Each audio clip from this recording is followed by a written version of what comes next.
Halo guys, kembali bersama gue aja si netizen yang suka ngebahas bola.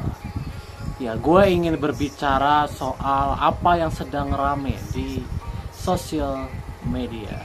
Guys ya, seperti biasa. Jadi yang sedang rame adalah soal Coach Indra Syafri yang mulai dibanding-bandingkan dengan banyak pelatih kelas dunia, juga dengan Sintayong. Oke, jadi gue ingin sambungkan ini dengan legasinya Sintayong ya, legasinya Sintayong. Oke, kalau kita berbicara soal legasinya Sintayong dalam 5 tahun melatih timnas Indonesia ini udah membuat banyak hal. Ya, yang pertama adalah dia membentuk timnas yang baru. Di eranya dia membentuk timnas yang baru. Jadi bisa dibilang hampir tidak ada warisan yang dia gunakan. Ya. Yang kedua, dia menanamkan banyak mindset baru ke atlet-atlet kita. Mindset baru seperti masa otot dan segala macam, itu pun adalah warisan dari Sintayong. Yang ketiga adalah optimisme para supporter, harapan para supporter. Itu yang ketiga. Dan yang terakhir adalah parameter prestasi yang harus didapatkan timnas Indonesia ke depannya setelah era Sintayong. Jadi 4 itu yang ditinggalkan oleh Sintayong, oke? Begitu.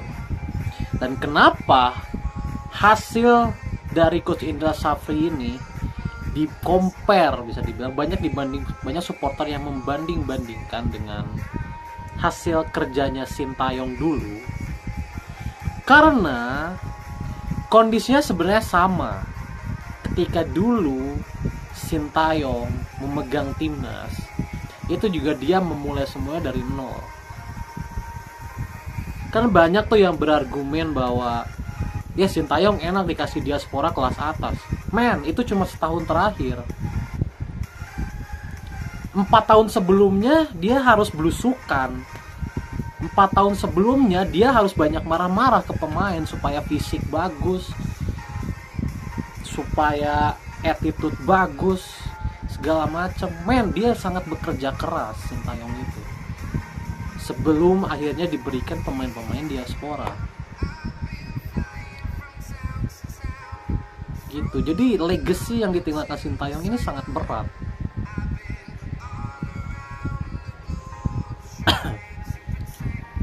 Dia menukangi senior, mengangkat 2 generasi.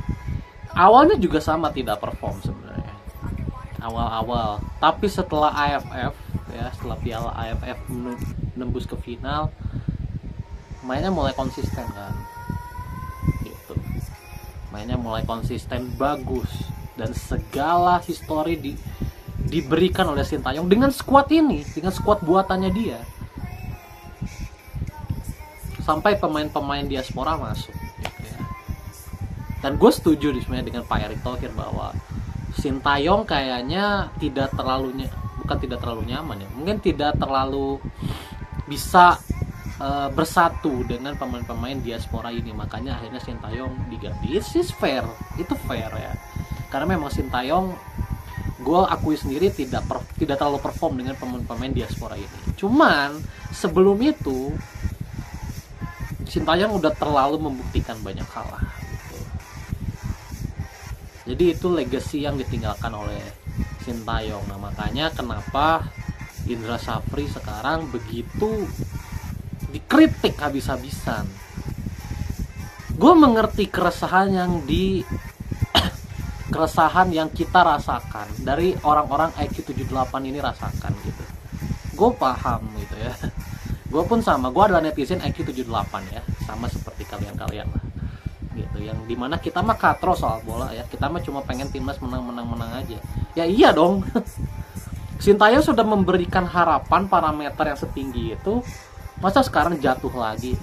Kita kan nggak mau sepak bola kita balik lagi ke era kegelapan, bener nggak? Main yang mulai nggak jelas lagi, mulai sering long ball lagi, passing aja ancur-ancuran. Masa kita mau kembali ke zaman itu? Ya kan? Kan nggak mau kan? Gitu. Sintayong ini orang yang sangat keras, makanya ketika dia mempersiapkan tim, dia tuh bener-bener strike to the point. Dulu masalahnya fisik ya, dia strike to fisik, hal seperti itu gitu. Dan kalau kita menilai Indra Safri, ini menurut opini gue, kalau gue menilai Indra Safri ini still perform kalau lawannya setara atau di bawah. Tetapi yang berhadapan dengan tim yang di atas dia seperti tidak punya cara untuk melakukan banyak hal. Itu adalah kelemahannya Indra Safri menurut gue. Dan berbedanya dengan Sintayong selalu bisa melakukan banyak hal menghadapi tim yang di atasnya. Dia selalu mencoba menerapkan strategi kejutan meskipun kadang tidak berhasil. Tetapi tetap harus make to do something gitu. Dan itu yang dilakukan oleh Sintayong yang tidak dilakukan oleh Indra Safri. Indra Safri tetap statis, tetap dengan cara mainnya. Sintayong melakukan banyak perubahan.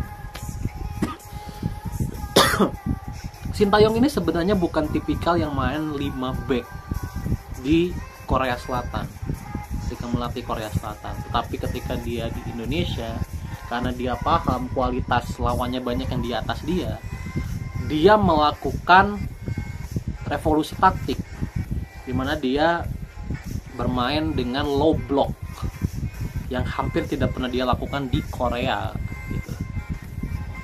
Jadi itu. Dan kita kalau lihat parameter prestasinya Sintayong meskipun dia juga sebenarnya di Piala Asia U20 kemarin juga gagal lolos fase grup ya, tapi bermainnya tidak semengecewakan ini. Padahal dengan pemain yang mayoritas hampir sama sebenarnya pemainnya. Cuma berbedanya nggak ada Ferrari, nggak ada Marcelino dan segala macam. Tidak ada pemain-pemain andalannya dia. Gitu. Jadi gue bisa paham. Karena ada beberapa pandit yang bilang kalau ya karena kualitas pemain kita segitu-segitu aja. Tapi kita juga bisa melihat bahwa Indra Safri tidak melakukan apapun. Ya kan? Kalian bisa tahu sendiri kan? Indra Safri tidak melakukan apapun. Dengan tesnya yang berbulan-bulan, dengan uji coba yang dilakukan gitu ya. 3 pertandingan yang kita tahu deadlock ya. 3 pertandingan itu kan hampir bisa dibilang deadlock ya, tengahnya, depannya deadlock gitu ya. Ternyata ketika masuk ke Evan Resmi tetap deadlock gitu. Tidak ada make to do something yang dilakukan gitu loh. Jadi itu alasannya kenapa Indra Safri tidak pernah perform di Asia. Karena menghadapi tim yang lebih besar, dia tidak berusaha untuk melakukan perbedaan. Perbedaan itu padahal harus dilakukan. Baik atau buruknya hasilnya itu gimana nanti gitu. Tapi at least ada perjuangan di balik itu semua. Jadi itu yang tidak kelihatan gitu. Jadi begitu, kenapa akhirnya legasi Sintayong ini berat untuk diteruskan? Karena Sintayong selalu punya banyak ide supaya timnya bisa selalu perform. Meskipun kadang idenya blunder, seperti lawan China, idenya blunder. Gitu. Tapi resiko gitu loh. Itu resiko yang harus dilakukan oleh pelatih, apalagi kalau timnya memang tidak diunggulkan. Beri kejutan. Jadi itu legasi Sintayong ini sangat berat, dimana dia dengan pemain seadanya meloloskan timnas senior ke Piala Asia senior ya. Dia dengan pemain yang sebenarnya sudah lumayan diimprove, dia berhasil membuat timnas ini nyaris lolos Olimpiade. Dia dengan pemain seadanya juga bisa membawa timnas lolos ke final Piala AFF gitu ya. Dia dengan pemain seadanya beruji coba dengan tim-tim yang lebih kuat, dia bisa selalu perform gitu ya, meskipun tidak ada bukti fisiknya, tidak ada piala yang dihasilkan. Tetapi segala hal yang ditinggalkan oleh Sintayong ini udah pondasi banget gitu. Udah sangat pondasi supaya kita bisa melangkah lebih jauh. Dan gua harapkan pondasi ini diteruskan oleh pelatih-pelatih setelahnya. Makanya gue kecewa dengan permainan Coach Indra Safri kemarin. Karena apa? Seperti tidak ada yang tersisa di eranya Sintayong. Masalah fisik aja beberapa pemain tumbang di menit 70-an. Itu kan udah indikasi kalau seperti tidak ada yang ditinggalkan di era Sintayong. Karena di era Sintayong tidak seperti itu. Pemain ini bener-bener dihajar fisiknya di era Sintayong. Mentalnya dihajar supaya perform gitu ya. Pemain harus bisa bermain di beberapa posisi, pemain harus bisa bekerja keras dan lain sebagainya. Fighting spirit itu yang tidak terlihat dari asuhannya Coach Indra Safri kemarin di Timnas U19. Jadi itu kurang lebih POV netizen soal kejadian ini ya, soal Indra Safri dan legasinya Sintayong. Begitu kurang lebih ya. Bye.